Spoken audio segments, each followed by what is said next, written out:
দেখলাম যখন স্ট্যাম্পের মাথায় জাতীয় পতাকা বেঁধে একদল সন্ত্রাসী যখন হামলা করলো তখন আমরা পুলিশকে দেখলাম সম্পূর্ণ নীরব ভূমিকায়। কিন্তু সেই হামলার যখন আমরা প্রতিবাদ করতে গেলাম আমাদের উপরে জলকামান দিয়ে আক্রমণ করা হলো, টিয়ার গ্যাস মারা হলো, আমাদের শিক্ষার্থীদের পা ভেঙে দেওয়া হলো, মাথা ফাটিয়ে দেওয়া হলো। তাহলে এর দ্বারা বোঝা কি যায় শেখ হাসিনা আমলেও সরকারের রাষ্ট্রের যে চরিত্র ছিল সেই চরিত্রের এক চুলো বদলায়নি।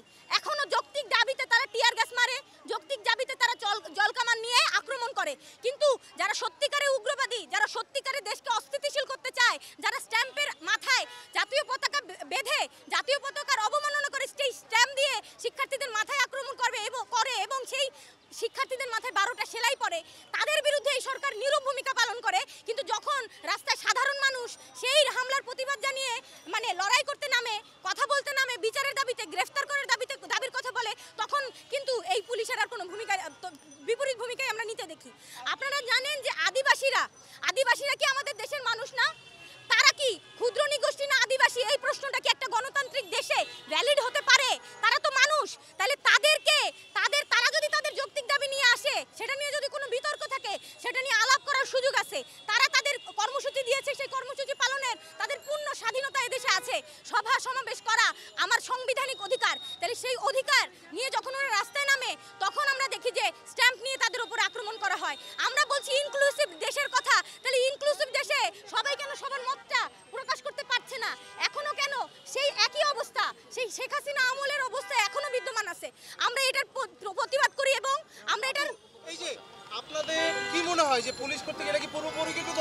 আচ্ছা, যদি আপনারা আজকে যে এই বিক্ষোভ সমাবেশটা করছিলেন, আপনাদের আগে আলোচনা করা উচিত ছিল না? স্বরাষ্ট্র মন্ত্রণালয় থেকে কিছু সময় নেওয়া উচিত ছিল না? আপনারা তো একদিনের মাথায় এটা গিয়েছেন, এই জন্য কি সরিয়ে দিয়েছে? আচ্ছা, আপনারা একটা কথা বলুন, রাষ্ট্র কি এত অপারগ? রাষ্ট্রের কি কোনো দায়িত্বশীল জায়গা নাই? স্বরাষ্ট্র মন্ত্রণালয় কালকে বেলা 12টা 1টা নাগাদ এই ঘটনা ঘটেছে। তারা সারা দিন সময় পেয়েছে, কালকে সারা রাত সময় পেয়েছে, ইভেন তো আজকে সকালের যে প্রথম ঘন্টা সেই ঘন্টা পর্যন্ত তারা সময় পেয়েছে। এখনো পর্যন্ত কি আমরা রাষ্ট্র কর্তৃক এর কোনো প্রতিবাদ, এর দৃষ্টান্তমূলক শাস্তির কোনো আয়োজন দেখেছি? তারা দুইজনকে গ্রেফতার করেছে, কিন্তু এই গ্রেফতার খেলা কিন্তু আমরা আর দেখতে চাই না। কোনো রিকোয়েস্ট করা হয় নাই। আমরা গিয়ে ব্যারিকেড যখন ভাঙতে শুরু করেছি, আমাদের মিছিল তখন আসছে কোনো ধরনের কোনো পূর্ব উস্কানি ছাড়া, পূর্ব আলোচনা ছাড়া তারা আমাদের উপরে জলকামান নিক্ষেপ করেছে। আমরা দেখেছি কোনো ধরনের আলোচনার আহ্বান আমাদের তো করাই হয়নি।